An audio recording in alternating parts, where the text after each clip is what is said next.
हरे कृष्ण। श्रीमद् भागवतम दसम स्कंद 16वां अध्याय। कालिया पर कृपा। श्री सुखदेव जी कहते हैं, परीक्षित, भगवान श्री कृष्ण ने देखा कि महाविषधर कालिया नाग ने यमुना जी का जल विषैला कर दिया है। तब यमुना जी को शुद्ध करने के विचार से उन्होंने वहाँ से उस सर्प को निकाल दिया। राजा परीक्षित ने पूछा, ब्राह्मण, भगवान श्री कृष्ण ने यमुना जी के अगाध जल में किस प्रकार उस सर्प का दमन किया? फिर कालिया नाग तो जलचर जीव नहीं था। ऐसी दशा में यह अनेक युगों तक जल में क्यों और कैसे रहा, सो बतलाइए। ब्रह्म स्वरूप महात्मन भगवान अनंत है। ये अपनी लीला प्रकट करके स्वच्छंद विहार करते हैं। गोपाल रूप से उन्होंने जो उदार लीला की है, यह तो अमृत स्वरूप है। भला उसके सेवन से कौन तृप्त हो सकता है? श्री सुखदेव जी ने कहा, परीक्षित, यमुना जी में कालिया नाग का एक कुंड था। उसका जल विषैली सर्प से खौलता रहता था, यहाँ तक कि उसके ऊपर उड़ने वाले पक्षी भी झुलस कर उसमें गिर जाया करते थे। उसके विषैले जल की उत्ताल तरंगों का स्पर्श करके तथा उसकी छोटी छोटी बूंदें लेकर जब वायु बाहर आती और तट के घास पात, वृक्ष, पशु पक्षी आदि का स्पर्श करती, तब वे उसी समय मर जाते थे। घास भी सूख जाते, मर जाते। परीक्षित, भगवान का अवतार तो दुष्ट का दमन करने के लिए होता ही है। तब उन्होंने देखा कि उस सांप के विष का वेग बड़ा प्रचंड भयंकर है और वह भयानक विष ही उसका महान बल है तथा उसके कारण मेरे विहार का स्थान यमुना जी भी दूषित हो गई है। तब भगवान श्री कृष्ण अपने कमर का फेंटा फंसाकर एक बहुत ऊंचे कदम्ब के वृक्ष पर चढ़ गए और वहां से ताल ठोककर उस विषैले जल में कूद पड़े। यमुना जी का जल सांप के विषैले के कारण पहले से ही खोल रहा था। उसकी तरंग लाल पीली और अत्यंत भयंकर उठ रही थी। पुरुषोत्तम, भगवान श्री कृष्ण के कूद पड़ने से उसका जल और भी उछलने लगा। उस समय तो कालिया दह का जल इधर उधर उछलकर 400 हाथ तक फैल गया। अचिंत अनंत बलशाली भगवान श्री कृष्ण के लिए इसमें कोई आश्चर्य की बात नहीं है। प्रिय परीक्षित, भगवान श्री कृष्ण कालिया दह में कूदकर अतुल बलशाली मत वाले गजराज के समान जल उछालने लगे। इस प्रकार जल क्रीड़ा करने पर उनकी भुजाओं की टक्कर से जल में बड़े जोर का शब्द होने लगा। आंखों से ही सुनने वाले कालिया नाग ने यह आवाज सुनी और देखा कि कोई मेरे निवास स्थान का तिरस्कार कर रहा है। उसे यह सहन ना हुआ। वह चिढ़कर भगवान श्री कृष्ण के सामने आ गया। उसने देखा कि सामने एक सांवला सलोना बालक है। वर्षाकालीन मेघ के समान अत्यंत सुकुमार शरीर है। उसमें लगकर आंखें हटने का नाम ही नहीं लेती। उसके वक्षस्थल पर एक सुनहली रेखा श्रीवत्स का चिन्ह है और वह पीले रंग का वस्त्र धारण किए हुए है।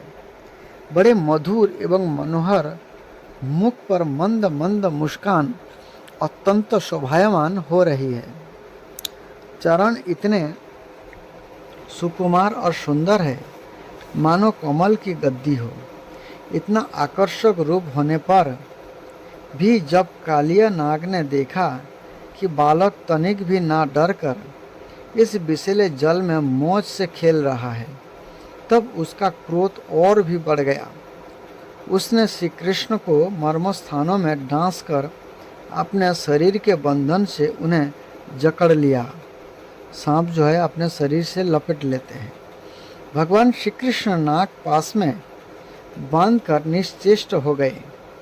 यह देखकर उनके प्यारे सखा ग्वालवाल बहुत ही पीड़ित हुए और उसी समय दुख, पश्चाताप और भय से मूर्छित होकर पृथ्वी पर गिर पड़े, क्योंकि उन्होंने अपने शरीर, सुहृद, धन संपत्ति, स्त्री पुत्र, भोग और कन्या कामनाएं सब कुछ भगवान श्री कृष्ण की ही समर्पित कर रखा था। गाय, बैल, बछिया और बछड़े बड़े दुख से डकराने लगे। श्री कृष्ण की ओर ही उनकी टकटकी बांध रही थी। ये डर कर इस प्रकार खड़े हो गए मानो रो रहे हो। उस समय उनका शरीर हिलता डुलता तक न था। इधर ब्रज में पृथ्वी, आकाश और शरीरों में बड़े भयंकर भयंकर तीनों प्रकार के उत्पात उठ खड़े हुए, जो इस बात की सूचना दे रहे थे कि बहुत ही शीघ्र कोई अशुभ घटना घटने वाली है। नंद बाबा आदि गोप ने पहले तो उन अशकुनों को देखा और पीछे से यह जाना कि आज श्री कृष्ण बिना बलराम के ही गाय चराने के चले गए। ये भय से व्याकुल हो गए। भगवान का प्रभाव नहीं जानते थे, इसलिए उन अवशकुनों को देखकर उनके मन में यह बात आई कि आज तो श्री कृष्ण की मृत्यु ही हो गई होगी। ये उसी क्षण दुख, शोक और भय से आतुर हो गए। क्यों न हो, श्री कृष्ण ही उनके प्राण, मन और सर्वस्व जो थे। प्रिय परीक्षित, ब्रज के बालक, वृद्ध और स्त्रियों का स्वभाव गाय जैसा ही वात्सल्यपूर्ण था।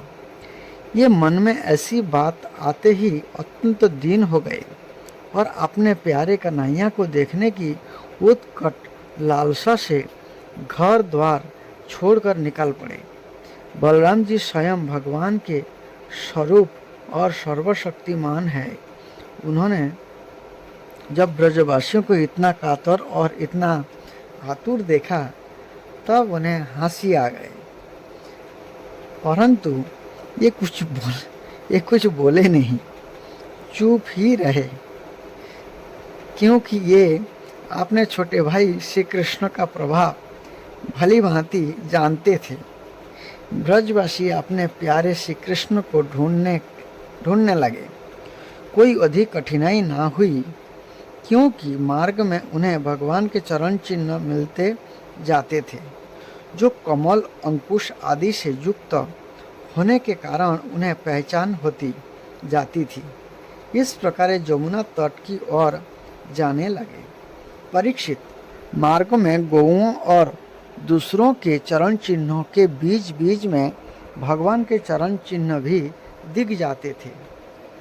उनमें कमल, जौ, अंकुश, वज्र और ध्वजा के चिन्ह बहुत ही स्पष्ट थे। भगवान के चरणों में क्या क्या है? उनमें कमल, जौ, अंकुश, वज्र और ध्वजा के चिन्ह। उन्हें देखते हुए ये बहुत शीघ्रता से चले। उन्होंने दूसरे ही देखा कि कालिया दह में कालिया नाग के शरीर से बांधे हुए श्री कृष्ण चेष्टाहीन हो रहे हैं। कुंड के किनारों पर ग्वाल बाल अचेत हुए पड़े हैं और गौएं, बैल, बछड़े आदि बड़े आर्त स्वर से डकरा रहे हैं। यह सब देखकर ये सब गोप अत्यंत व्याकुल और अंत में मूर्छित हो गए। गोपियों का मन अनंत गुणानिलय भगवान श्री कृष्ण के प्रेम के रंग में रंगा हुआ था। वे तो नित्य निरंतर भगवान के सौहार्द उनकी मधुर मुस्कान, प्रेम भरी चितवन तथा मीठी वाणी का ही स्मरण करती रहती थी। जब उन्होंने देखा कि हमारे प्रियतम श्याम सुंदर को काले सांप ने पकड़ रखा है, तब तो उनके हृदय में बड़ा ही दुख और बड़ी ही जलन हुई। अपने प्राण वल्लभ जीवन सर्वस्व के बिना उन्हें तीनों लोग सुने दिखने लगे। माता जशोदा तो अपने लड़ले लाल के पीछे कालिया दह में कूदने ही जा रही थी, परंतु गोपियों ने उन्हें पकड़ लिया। उनके हृदय में भी वैसी ही पीड़ा थी। उनकी आंखों से भी आंसुओं की झड़ी लगी हुई थी। सबकी आंखें श्री कृष्ण के मुख कमल पर लगी थी, जिनके शरीर में चेतना थी। ये ब्रजमोहन श्री कृष्ण की पुतना वध आदि की प्यारी प्यारी ऐश्वर्यों की लीलाएं कह कहकर यशोदा जी को धीरज बंधाने लगी, किंतु अधिकांश तो मुर्दे की तरह पड़ ही गई थी। परीक्षित, नंद बाबा आदि के जीवन प्राण तो श्री कृष्ण ही थे। ये श्री कृष्ण के लिए कालिया दह में घुसने लगे। यह देखकर श्री कृष्ण का प्रभाव जानने वाले भगवान बलराम जी ने किन्हीं को समझा बुझाकर, किन्हीं को बलपूर्वक और किन्हीं को उनके हृदय में प्रेरणा देके रोक दिया। परीक्षित, यह सांप के शरीर से बांध जाना तो श्री कृष्ण की मनुष्य जैसी एक लीला थी। जब उन्होंने देखा कि ब्रज के सभी लोग स्त्री और बच्चों के साथ मेरे लिए इस प्रकार अत्यंत दुखी हो रहा है और सचमुच मेरे सिवा इनका कोई दूसरा सहारा भी नहीं है, तब ये एक मुहूर्त तक सर्प के बंधन में रहकर बाहर निकल आए। भगवान श्री कृष्ण ने उस समय अपना शरीर फुलाकर खूब मोटा कर लिया। इससे सांप का शरीर टूटने लगा। यह अपना नाक पास छोड़कर अलग खड़ा हो गया और क्रोध से आग बबूला हो अपने फन ऊंचा करके फुफकारे मारने लगा। धात मिलते ही श्री कृष्ण पर चोट करने के लिए, अर्थात मौका मिलते ही श्री कृष्ण पर चोट करने के लिए वह टकटकी लगाकर देखने लगा। उस समय उसके नथुनों से विष की फुहारें निकल रही थी। उसकी आंखें स्थिर थी और इतनी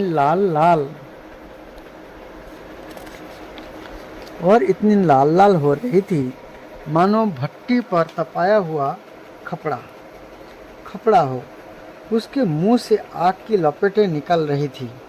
उस समय कालिया नाग अपनी दोहरी जीभ लपलपाकर अपने होठों के दोनों किनारों को चाट रहा था और अपनी कराल आंखों से विष की ज्वाला उगलता जा रहा था। अपने वाहन गरुड़ के समान भगवान श्री कृष्ण उसके साथ खेलते हुए पैंतरा बदलने लगे और यह सांप भी उन पर चोट करने का दांव देखता हुआ पैंतरा बदलने लगा। इस प्रकार पैंतरा बदलते बदलते इसका बल क्षीण हो गया। तब भगवान श्री कृष्ण ने उसके बड़े बड़े सिरों को तनिक दबा दिया और उछलकर उन पर सवार हो गए। कालिया नाग के मस्तक पर बहुत सी लाल मणियाँ थी। उनके स्पर्श से भगवान के सुकुमार तलुओं की लालिमा और भी बढ़ गई।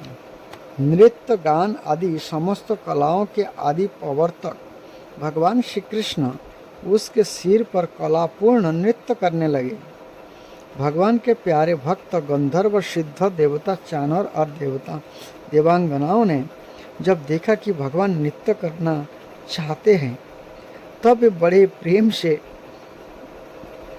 मृदंग, ढोल, नगारे आदि बाजे बजाते हुए सुंदर सुंदर गीत गाते हुए, पुष्पों की वर्षा करते हुए और अपने को निछावर करते हुए भेंट ले लेकर उसी समय भगवान के पास आ पहुँचे।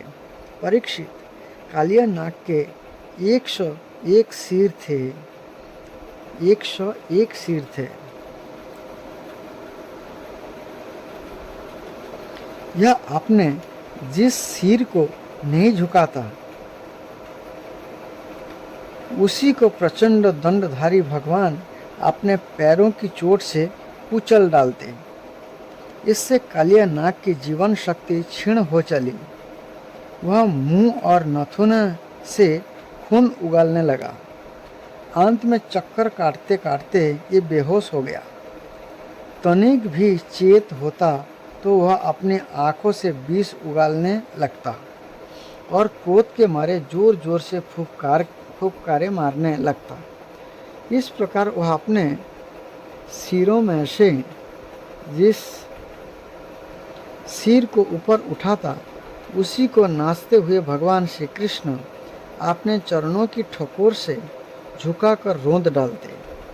उस समय पुराण पुरुषोत्तम भगवान श्री कृष्ण के चरणों पर जो खून की बूंदें पड़ती थी, उनसे ऐसा मालूम होता मानो रक्त पुष्प से उनकी पूजा की जा रही हो। परीक्षित, भगवान के इस अद्भुत तांडव नृत्य से कालिया के फन रूप छत्ते छिन्न भिन्न हो गए। उसका एक एक अंग चूर चूर हो गया और मुंह से खून की उल्टी होने लगी। आप उसे सारे जगत के आदि शिक्षक पुराण पुरुष भगवान नारायण की स्मृति हुई।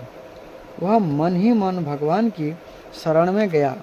भगवान श्री कृष्ण के उदर में संपूर्ण विश्व है, इसलिए उनके भारी बोझ से कालिया नाग के शरीर की एक एक गांठ ढीली पड़ गई। उनकी एड़ियों की चोट से उसके छत्र के समान फन छिन्न भिन्न हो गए। अपने पति की यह दशा देखकर उसकी पत्नियां भगवान की शरण में आई। वे अत्यंत आतुर हो रही थी। भय के मारे उनके वस्त्राभूषण अस्त व्यस्त हो रहे थे और केश की चोटियां भी बिखर रही थी। उस समय उन साध्वी नाग पत्नियों के चित्त में बड़ी घबराहट थी। अपने बालकों को आगे करके ये पृथ्वी पर लेट गई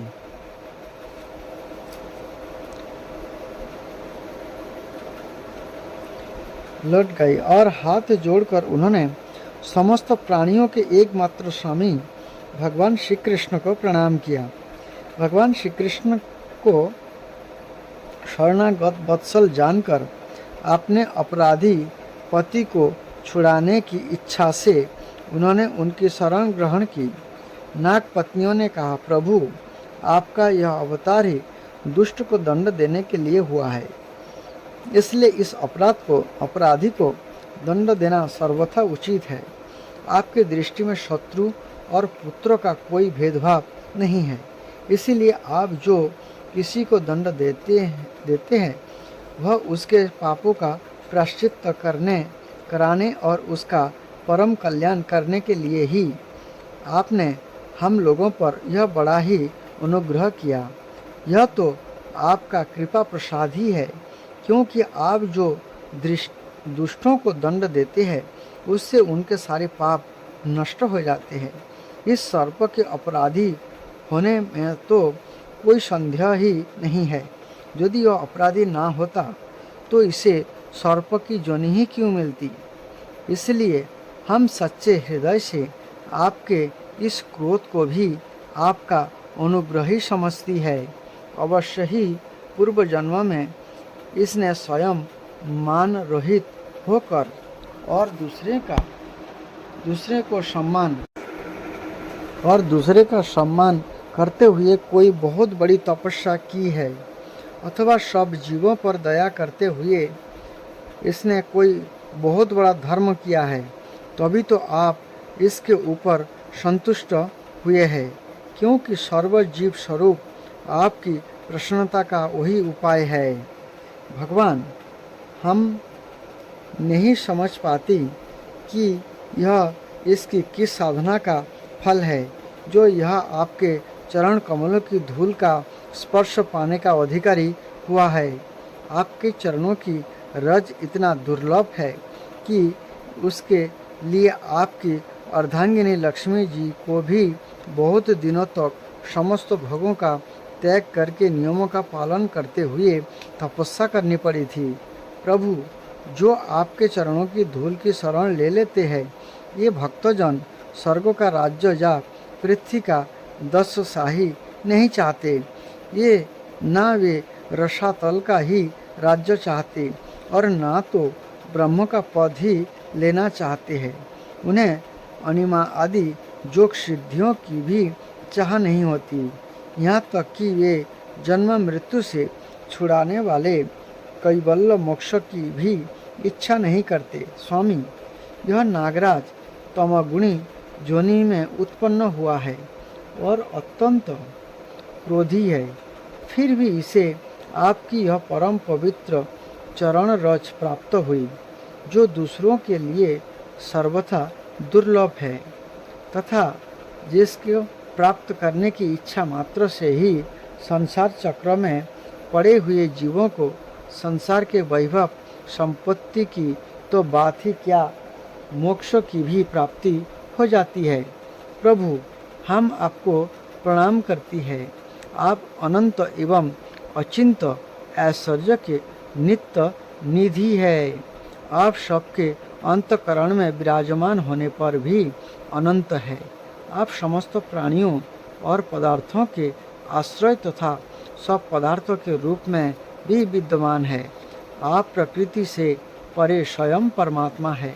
आप सब प्रकार के ज्ञान और अनुभवों के खजाने हैं। आपकी महिमा और शक्ति अनंत है। आपका स्वरूप अप्राकृत दिव्य चिन्मय है। प्राकृतिक गुणों एवं विकारों का आप कभी स्पर्श ही नहीं करते। आप ही ब्रह्म है। हम आपको नमस्कार कर रहे हैं। आप प्रकृति में मोक्ष उत्पन्न करने वाले काल है। काल शक्ति के आश्रय है और काल के क्षण कल्प आदि समस्त अवयवों के साक्षी है। आप विश्वरूप होते हुए भी उससे अलग रहकर उसके दृष्टा है। आप उसके बनाने वाले निमित्त कारण तो है ही, उसके रूप में बनने वाले उपादान कारण भी है। प्रभु, पंचभूत, उनकी तन मात्राएं, इंद्रियां, प्राण, मन, बुद्धि और इन सब का खजाना चित्त, ये सब आप ही है। तीनों गुण और उनके कार्यों में होने वाले अभिमान के द्वारा आपने अपने साक्षात्कारों को छिपा रखा है। आप देश, काल और वस्तुओं की सीमा से बाहर अनंत है। सूक्ष्म से भी सूक्ष्म और कार्य कारणों के समस्त विकारों में भी एक रस, विकार रहित और सर्वज्ञ है। ईश्वर है कि नहीं,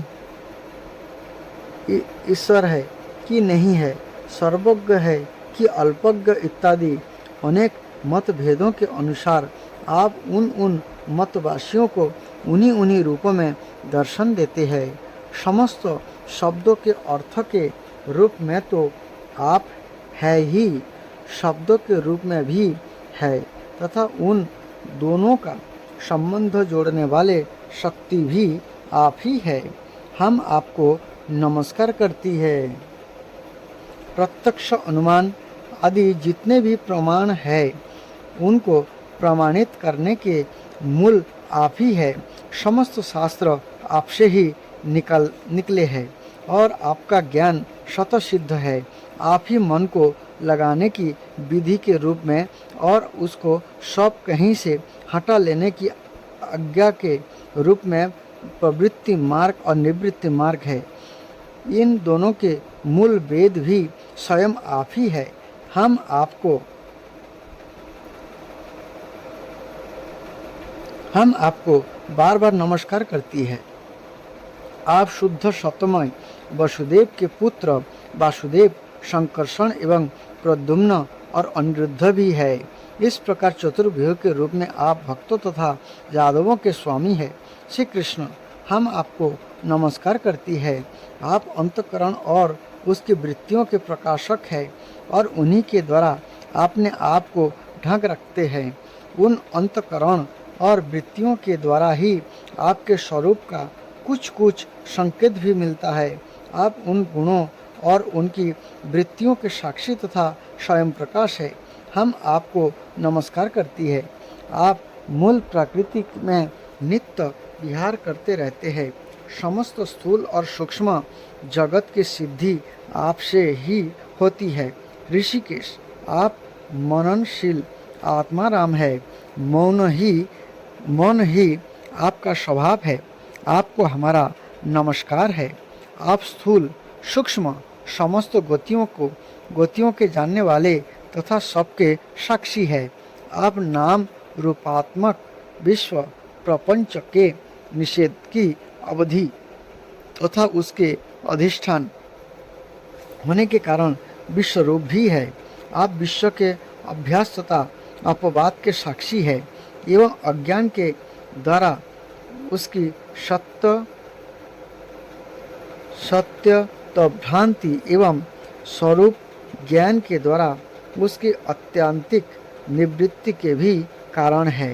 आपको हमारा नमस्कार है। प्रभु, यद्यपि कर्तापन न होने के कारण आप कोई भी कर्म नहीं करते, निष्क्रिय है, तथापि अनादि काल शक्ति को स्वीकार करके प्रकृति के गुणों द्वारा आप इस विश्व की उत्पत्ति, स्थिति और प्रलय की लीला करते हैं। क्योंकि आपकी लीलाएं अमोघ है, आप सत्य संकल्प है, इसलिए जीवों के संस्कार रूप से छिपे हुए स्वभाव को अपनी दृष्टि से जागृत कर देते हैं। त्रिलोकी में 3 प्रकार की जनियाँ हैं: सत्वगुण प्रधान, शांत, रजगुण प्रधान अशांत और तमोगुण प्रधान मूढ़। ये सब की सब आपकी लीला मूर्तियाँ हैं। फिर भी इस समय आपको सत्वगुण प्रधान शांत जन ही विशेष प्रिय है, क्योंकि आपका यह अवतार और ये लीलाएं साधु जनों की रक्षा तथा धर्म की रक्षा एवं विस्तार के लिए ही है। शांता आत्मन स्वामी को एक बार अपनी प्रजा का अपराध सह लेना चाहिए। यह मूढ़ है, आपको पहचानता नहीं है, इसलिए इसे क्षमा कर दीजिए। भगवान, कृपा कीजिए, आप यह सर्प मरने ही वाला है। साधु पुरुष सदा से ही हम अबलाओं पर दया करते आए हैं, अतः आप हमें हमारे प्राण स्वरूप पतिदेव को दे दीजिए।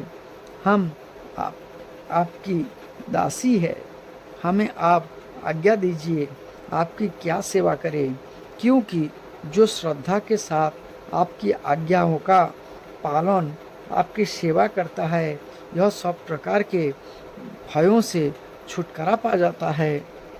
श्री सुखदेव जी कहते हैं, परीक्षित, भगवान के चरणों की ठोकर से कालिया नाग के फण छिन्न भिन्न हो गए थे। यह बेसुध हो रहा था। जब नाग पत्नियां ने इस प्रकार भगवान की स्तुति की, तब उन्होंने दया करके उसे छोड़ दिया। धीरे धीरे कालिया नाग के इंद्रियों और प्राणों में कुछ कुछ चेतना आ गई। वह बड़ी कठिनता से सांस लेने लगा और थोड़ी देर के बाद बड़ी दीनता से हाथ जोड़कर भगवान श्री कृष्ण से इस प्रकार बोला। कालिया नाग ने कहा, नाथ, हम जन्मों से ही दुष्ट, तमोगुणी और बहुत दिनों के बाद भी बदला लेने वाले बड़े क्रोधी जीव है। जीवों के लिए अपना स्वभाव छोड़ देना बहुत कठिन है। इसी के कारण संसार के लोग नाना प्रकार के दुराग्रहों में फंस जाते हैं। विश्व विधाता अपने ही गुणों के भेद से इस जगत में नाना प्रकार के स्वभाव, वीर्य, बल, योनि, जीव, चित्त और आकृतियों का निर्माण किया है। भगवान, आपकी इस सृष्टि में हम सर्प भी है। हम जन्मों से ही बड़े क्रोधी होते हैं। हम इस माया के चक्र में स्वयं मोहित हो रहे हैं। फिर अपने प्रयत्न से इस दुस्तज माया का त्याग कैसे करें? आप सर्वज्ञ और संपूर्ण जगत के स्वामी हैं। आप ही हमारे स्वभाव और इस माया के कारण हैं। अब आप अपनी इच्छा से जैसा ठीक समझे कृपा कीजिए या दंड दीजिए। श्री सुखदेव जी कहते हैं, कालिया नाग की बात सुनकर लीला मनुष्य भगवान श्री कृष्ण ने कहा, सर्प, आप तुम्हें यहाँ नहीं रहना चाहिए। तू अपने जाति, भाई, पुत्र और स्त्रियों के साथ शीघ्र ही यहाँ से समुद्र में चला जा। आप गौएं और मनुष्य यमुना जल का उपभोग करें। जो मनुष्य दोनों समय तुझको दी हुई मेरी इस आज्ञा का स्मरण तथा कीर्तन करे, उसे सांपों से कभी भय ना हो। जो मनुष्य दोनों समय तुझको दी हुई मेरी इस आज्ञा का स्मरण तथा कीर्तन करे, उसे सांप से कभी भय ना हो। मैंने इस कालिया दह में कीड़ा की है, इसलिए जो पुरुष इसमें स्नान करके जल से देवता और पितरों का तर्पण करेगा एवं उपवास करके मेरा स्मरण करता हुआ मेरी पूजा करेगा, वह सब पापों से मुक्त हो जाएगा।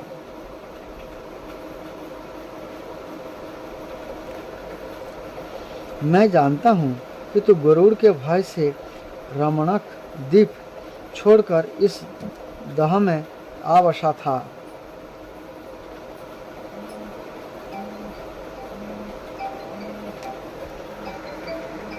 रमणक द्वीप।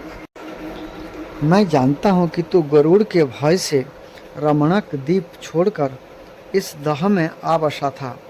अब तेरा शरीर मेरे चरण चिन्ह से अंकित हो गया है, इसलिए जा, अब गरुड़ तुझे खाएंगे नहीं। श्री सुखदेव जी कहते हैं, भगवान श्री कृष्ण की एक एक लीला अद्भुत है।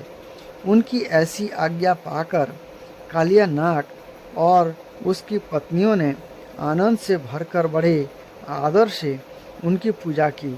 उन्होंने दिव्य वस्त्र, पुष्पमाला, मणि, बहुमूल्य आभूषण, दिव्य गंध, चंदन और अति उत्तम कमलों की माला से जगत के स्वामी गरुड़ध्वज भगवान श्री कृष्ण का पूजन करके उन्हें प्रसन्न किया।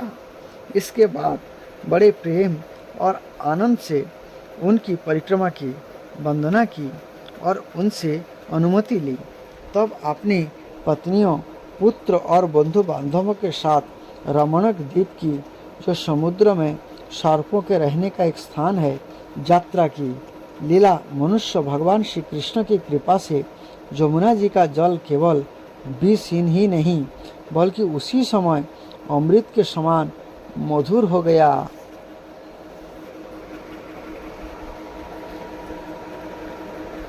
हरे कृष्ण कृष्ण कृष्ण हरे हरे, हरे राम राम राम हरे हरे।